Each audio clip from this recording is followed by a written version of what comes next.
కళ్ళ ముందే లక్షలాది రూపాయల విలువైన మద్యం బాటిళ్లను ధ్వంసం చేస్తుంటే చూస్తూ ఆగలేకపోయారు మందుబాబులు. పోండ్రా బాబు అని పోలీసులు వారిస్తున్నా ప్లీజ్ సార్ ఒక్క బాటిల్ అంటూ పట్టుకుపోయారు.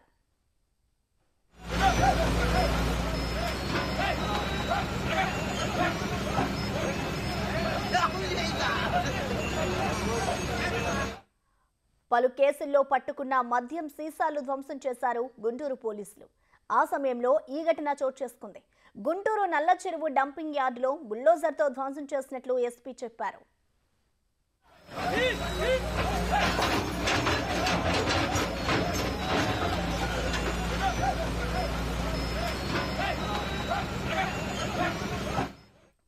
సాధారణ ఎన్నికల సమయంలో పెద్ద ఎత్తున స్వాధీనపరుచుకున్న అక్రమ మద్యాన్ని ఇప్పుడు ధ్వంసం చేశారు. వీటి విలువ సుమారు 50 లక్షల రూపాయలు ఉంటుందని ఎస్పీ వెల్లడించారు.